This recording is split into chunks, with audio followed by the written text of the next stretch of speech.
লিবিয়ার উপকূলে নৌকাডুবির ঘটনায় 4 বাংলাদেশের মৃত্যু, একই উপকূলে অর্ধশতাধিক সুদানি সহ আরেকটি নৌকাডুবি। ফিলিস্তিনের হেব্রনে ইব্রাহিমি মসজিদ বন্ধ করে দিয়েছে ইসরায়েল, শহরটিতে ফিলিস্তিনিদের ওপর কারফিউ জারি। ইসরায়েলি বিধিনিষেধ আর যুদ্ধের ধ্বংসযজ্ঞে ভেঙে পড়েছে গাজার মাছ ধরা শিল্প, চরম অনিশ্চয়তায় জেলে জীবন। 6 দিন পেরিয়ে গেলেও জাতিসংঘের জলবায়ু আলোচনায় চূড়ান্ত চুক্তির বিষয়ে ঐকমত্য আসেনি, বিপরীতে তীব্র মতবিরোধ।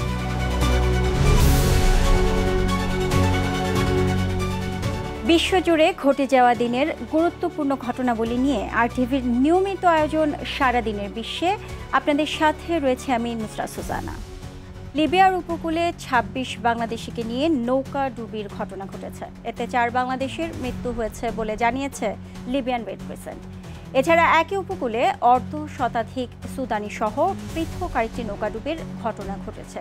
এর মধ্যে 2 জন মিশরীয় এবং বাকি 67 জন সুদানি নাগরিক। তাদের মধ্যে 8 জন শিশু। উত্তর পশ্চিম লিবিয়ার আল খোমস উপকূলে এই ঘটনা ঘটে। এক প্রতিবেদনে এই তথ্য জানিয়েছে সংবাদ মাধ্যম TRT ওয়ার্ল্ড। 2011 সালে লিবিয়ার নেতা মুয়াম্মার গাদ্দাফি ক্ষমতাচ্যুত হওয়ার পর দেশটি ইউরোপগামী অভিবাসীদের ট্রানজিট রুটে পরিণত হয়। বর্তমানে 8.5 লাখেরও বেশি অভিবাসী লিবিয়ায় অবস্থান করছে। ফিলিস্তিনের অধিকৃত পশ্চিম তীরের হেব্রনে মুসলিমদের জন্য ইব্রাহিমি মসজিদ বন্ধ করে দিয়েছে ইসরায়েল।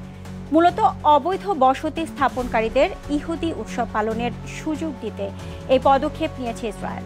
শনিবার তথ্যটি নিশ্চিত করেছে বার্তা সংস্থা আনাদোলু। এদিকে শহরটিতে শুক্রবার থেকে ইসরায়েলি বাহিনী ফিলিস্তিনিদের ওপর কারফিউ জারি করেছে বলে জানিয়েছেন হেব্রন ডিফেন্স কমিটির সদস্য আরিফ জাবের। বলেন, ইসরায়েলি বাহিনী শহরটিতে প্রবেশের সামরিক চেকপয়েন্টগুলো বন্ধ করে দিয়েছে। এর ফলে অনেক ফিলিস্তিনি বাসিন্দা নিজ বাসস্থানে ফিরতে পারেনি। টানা বৃষ্টিতে গাজা শহরের অস্থায়ী ক্যাম্পগুলোতে ঢুকে পড়েছে পানি। এতে দুর্যোগে হাঁসফাঁস করছেন বাস্তুচ্যুত হাজারো ফিলিস্তিনি। জাতিসংঘ বলছে, ইসরায়েলি অবরোধে মানবিক সহায়তা ঢুকতে না পারায় পর্যাপ্ত আশ্রয় ও খাদ্য সহায়তা পাচ্ছে না লক্ষাধিক পরিবার। এমন পরিস্থিতিতে উল্টো জাতিসংঘকে চাপ দিচ্ছে যুক্তরাষ্ট্র। মার্কিন প্রেসিডেন্ট ডোনাল্ড ট্রাম্পের গাজা শান্তি প্রস্তাবকে আনুষ্ঠানিক সমর্থন দিতে জাতিসংঘ নিরাপত্তা পরিষদকে আহ্বান জানিয়েছে ওয়াশিংটন। জাতিসংঘকে সতর্ক করে যুক্তরাষ্ট্র বলছে, ট্রাম্পের দেয়া গাজা শান্তি প্রস্তাবের সমর্থন না মিললে ফিলিস্তিনিদের জন্য তৈরি হতে পারে ভয়াবহ পরিণতি। ইসরায়েলি বিধিনিষেধ আর যুদ্ধের ধ্বংসযজ্ঞে ভেঙে পড়েছে গাজার মাছ ধরা শিল্প। জেলেদের জীবন চলছে চরম এক অনিশ্চয়তায়। ক্ষতিগ্রস্ত নৌকা আর নিরাপত্তাহীনতায় ভয়কে সঙ্গী করে প্রতিদিন সমুদ্রে নামছেন তারা। গাজার জেলেদের সে দুঃখ গাথাই তুলে ধরেছেন ইমতিয়াজ আহমেদ। এটি গাজা উপকূলের এখনকার প্রতিদিনের চিত্র। একসময় যেখানে সারিবদ্ধ নৌকার ভিড় ছিল, আজ সেখানে ভাঙাচোরা ধ্বংসাবশেষ। ইসরায়েলি হামলায় ধ্বংস হয়েছে প্রায় সব নৌকা। একমাত্র আয়ের উৎস মাছ ধরার সরঞ্জাম ধ্বংস হয়ে গিয়েছিল যুদ্ধে। এমনই এক ক্ষতিগ্রস্ত জেলে আহমেদ আল হাসি। গাজার জেলেদের সে দুঃখগাথাই তার কণ্ঠে।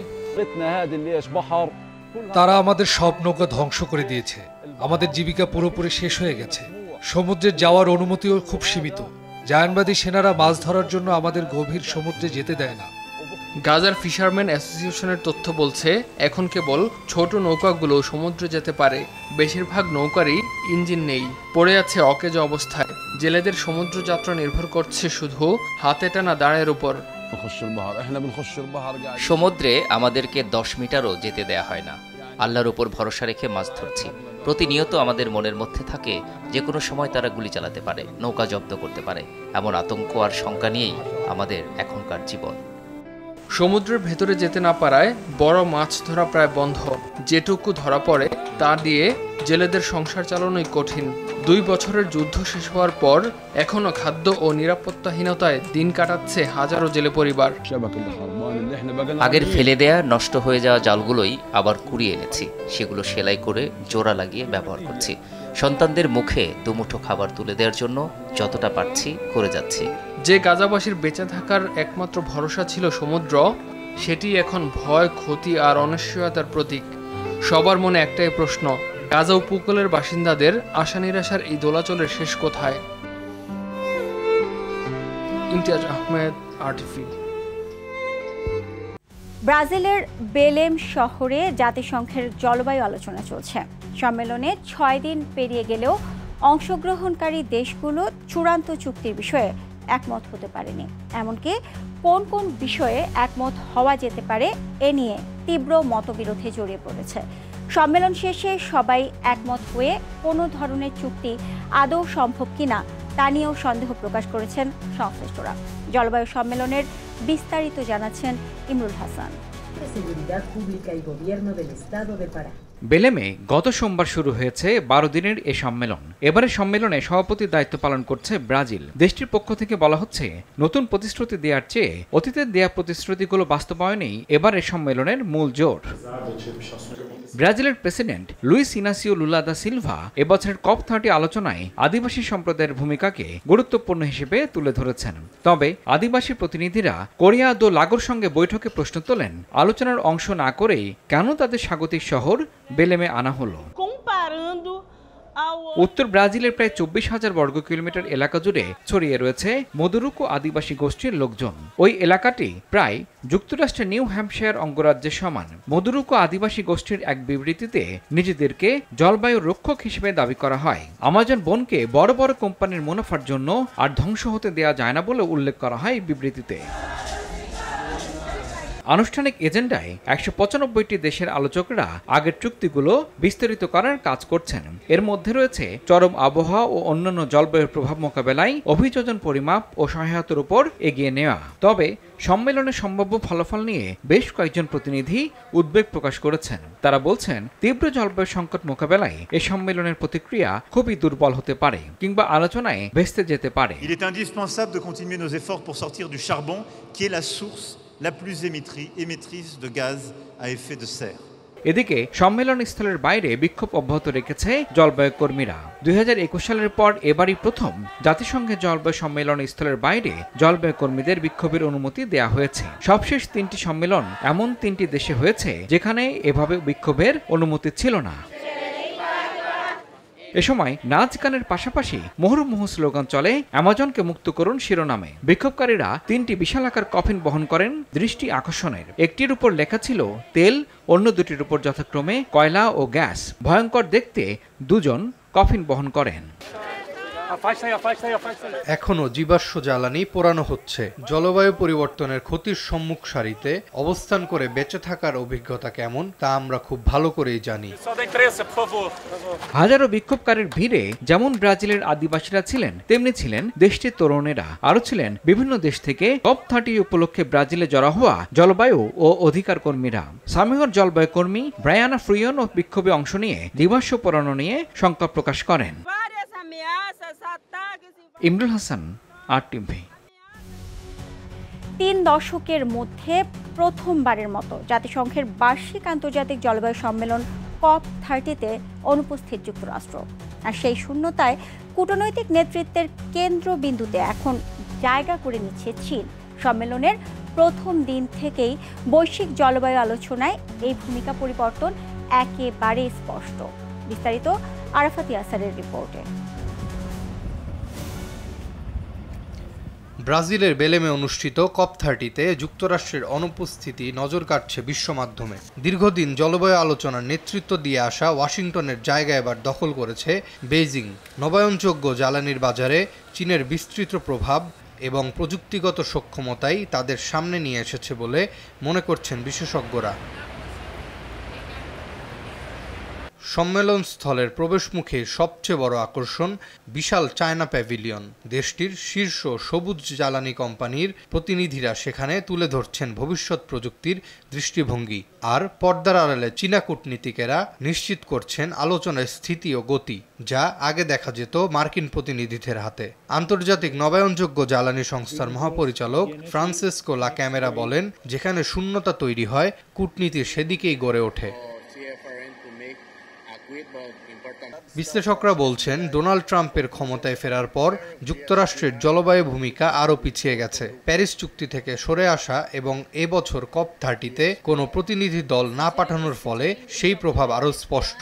হোয়াইট হাউস জানিয়েছে, অস্পষ্ট জলবায়ু লক্ষ্য পূরণের নামে দেশের অর্থনীতি ও জাতীয় নিরাপত্তা ঝুঁকির মুখে ফেলতে চান না প্রেসিডেন্ট ট্রাম্প। তবে সমালোচকেরা মনে করছেন, এই অনুপস্থিতি জলবায়ু আলোচনায় যুক্তরাষ্ট্রের প্রভাব কমিয়ে দিচ্ছে। অন্যদিকে চীন গ্রিনহাউস গ্যাস নিরসনে শীর্ষে থাকলেও নবায়নযোগ্য জ্বালানিতে তাদের অগ্রগতি বিশ্ববাজারে শক্ত অবস্থান তৈরি করছে। সম্মেলনে যোগ দিতে আসা ক্যালিফোর্নিয়ার গভর্নর গেভিন নিউসাম বলেন, চীন ভবিষ্যৎ বুঝেছে। যুক্তরাষ্ট্র যদি সতর্ক না হয়, প্রতিযোগিতায় পিছিয়ে পড়বে। গত বছরের তুলনায় এবারের কপে চীনের উপস্থিতি আরও দৃশ্যমান। ব্রাজিলের প্যাভিলিয়নের পাশে স্থাপিত তাদের বড় স্টল এখন আলোচনার অন্যতম কেন্দ্রবিন্দু। চীনা ব্যাটারি নির্মাতা CATL এর এক কর্মকর্তার ভাষায়, সমন্বিত সহযোগিতায় গড়ে তুলবে পরিচ্ছন্ন ভবিষ্যৎ। সম্মেলনের সভাপতি আন্দ্রে কোরেয়া দো লাগো চীনের পরিচ্ছন্ন জ্বালানি প্রযুক্তিতে অবদানকে প্রশংসা করেন। জলবায়ু আলোচনার আড়ালেও যুক্তরাষ্ট্রের ফাঁকা জায়গা পূরণে চীন সক্রিয় ভূমিকা রাখছে বলে জানিয়েছেন কূটনীতিকেরা। তাদের মতে, গ্রিন ইকোনমিতে চীনের বিনিয়োগ ও বৈশ্বিক সরবরাহ তাদের আলোচনার নিশ্চয়তা দানকারী ভূমিকা দিয়েছে। প্রযুক্তিতে চীনের অগ্রসরতা তাদের রাজনৈতিক নেতৃত্বেরই প্রতিফলন বলে মনে করছেন বিশ্লেষকরা। আরাফাত ইয়াসার, RTV। ভেনেজুয়েলা ও যুক্তরাষ্ট্রের মধ্যে সামরিক উত্তেজনা ক্রমেই বৃদ্ধি পাচ্ছে। যুক্তরাষ্ট্রের সামরিক উপস্থিতি বৃদ্ধি এবং ভেনেজুয়েলার প্রতিরক্ষা প্রস্তুতির প্রেক্ষাপটে আন্তর্জাতিক রাজনীতিতে নতুন দ্বন্দ্বের সূচনা হয়েছে। যুক্তরাষ্ট্রের ক্ষমতাসীন প্রশাসন একটি বড় সামরিক অভিযান শুরু করার পর থেকে কারাকাসে উদ্বেগ আরও তীব্র হয়েছে। বিস্তারিত আরাফাত ইয়াসারের প্রতিবেদনে। যুক্তরাষ্ট্রের সামরিক তৎপরতা বেড়েছে। ক্যারিবীয় সাগর এলাকায় বিশেষ করে মাদক চোরাচালানকে লক্ষ্য করে তারা একাধিক অভিযান চালাচ্ছে। এর পাল্টা প্রতিক্রিয়া হিসেবে ভেনেজুয়েলা মঙ্গলবার ঘোষণা করেছে তারা যে কোনো সম্ভাব্য মার্কিন আগ্রাসন ঠেকাতে প্রস্তুত। এর মধ্যে গত বৃহস্পতিবার যুক্তরাষ্ট্র সাউদার্ন স্পিয়ার নামক এক নতুন অভিযান শুরু করেছে। যদিও তারা বলছে এই অভিযানে মূলত মাদক পাচারকারীদের লক্ষ্য করা হবে। তবে বিশেষজ্ঞরা মনে করছেন এটি আসলে মাদুরো সরকারের ওপর চাপ তৈরি করার কৌশল। ভেনেজুয়েলা এই উত্তেজনার প্রেক্ষাপটে আরও শক্ত অবস্থান নিয়েছে। দেশের প্রতিরক্ষা মন্ত্রী ঘোষণা করেছেন প্রায় 2 লাখ সেনা মোতায়েন করা হয়েছে এবং ইন্ডিপেন্ডেন্স প্ল্যান 200-এর আরও উচ্চতর ধাপ কার্যকর করা হয়েছে। বিশ্লেষকদের মতে ভেনেজুয়েলা সামরিকভাবে যুক্তরাষ্ট্রের চেয়ে অনেক দুর্বল হলেও তারা যে কোনো আক্রমণ ঠেকাতে স্থানীয় প্রতিরোধ গড়ে তুলতে সক্ষম। তবে সমুদ্র ও আকাশে যুক্তরাষ্ট্রের সেনাবাহিনী অনেক শক্তিশালী এবং তাদের নৌবাহিনী ভেনেজুয়েলার তুলনায় অসীমভাবে ক্ষমতাশালী। এদিকে ওয়াশিংটন জানিয়ে দিয়েছে তারা কোনো সামরিক আক্রমণ পরিকল্পনা করছে না, বরং মাদুরো সরকারের ওপর রাজনৈতিক চাপ বাড়ানোর চেষ্টা করছে। বিশেষজ্ঞরা মনে করছেন ট্রাম্প প্রশাসন সামরিক চাপ সৃষ্টি করলেও তাদের মূল লক্ষ্য শান্তিপূর্ণ ক্ষমতা হস্তান্তর ঘটানো। রাজনৈতিক বিশ্লেষকরা মনে করছেন এই উত্তেজনা হয়তো একটি দীর্ঘস্থায়ী কূটনৈতিক সংঘাতের দিকে নিয়ে যাবে, যার ফলে আন্তর্জাতিক রাজনৈতিক দৃশ্যপটে নতুন সমীকরণ গড়ে উঠবে। আরাফাত ইয়াসার, RTV। জেনজিদের সরকার বিরোধী আন্দোলনে উত্তাল মেক্সিকো সিটি। স্বাধীনতার প্রতীক অ্যাঞ্জেল অব ইন্ডিপেন্ডেন্স স্মারক থেকে কনস্টিটিউশন স্কোয়ার পর্যন্ত মিছিল করে জাতীয় প্রাসাদের সামনে জড়ো হন হাজার হাজার মানুষ। শনিবার প্রেসিডেন্ট প্রাসাদের সামনে আন্দোলনের সময় মুখোশধারী বিক্ষোভকারীদের সঙ্গে পুলিশের ব্যাপক সংঘর্ষ হয়েছে। এতে অন্তত 120 জন আহত হয়েছে। তথ্যটি নিশ্চিত করেছে আন্তর্জাতিক সংবাদ সংস্থা এএফপি নিউজ। প্রায় 1 ঘণ্টা সংঘর্ষের পর পুলিশ টিয়ার গ্যাস ছুড়ে পরিস্থিতি নিয়ন্ত্রণের চেষ্টা করে। এদিকে বিক্ষোভকারীরা জানায় দুর্নীতি, ক্ষমতার অপব্যবহার এবং সহিংস অপরাধে দায় মুক্তির বিরুদ্ধে তারা প্রতিবাদ করছেন। অন্যদিকে রাষ্ট্রপতি ক্লাউদিয়া ঘটনার নিন্দা জানিয়ে শান্তিপূর্ণভাবে মত প্রকাশ করার আহ্বান জানান। ইরাকের মধ্যাঞ্চলে কৃষি জমি নিয়ে বিরোধকে কেন্দ্র করে ব্যাপক সংঘর্ষ হয়েছে।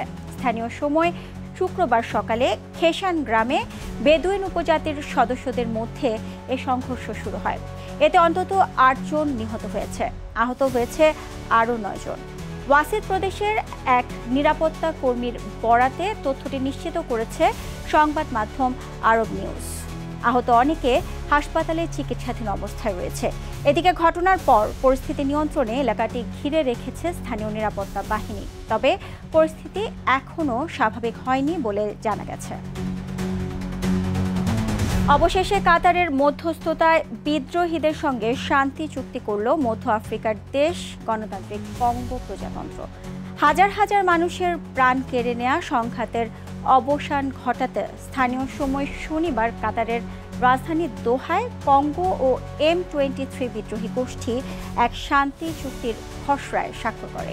বার্তা সংস্থা এএফপি বলছে, পূর্ব কঙ্গোর সংঘাতের অবসানের লক্ষ্যে গণতান্ত্রিক কঙ্গো প্রজাতন্ত্র ও M23 বিদ্রোহী গোষ্ঠীর মধ্যে শান্তি চুক্তির খসড়া স্বাক্ষরিত হয়। তবে চুক্তির অনেক বিষয় এখনও চূড়ান্ত হয়নি।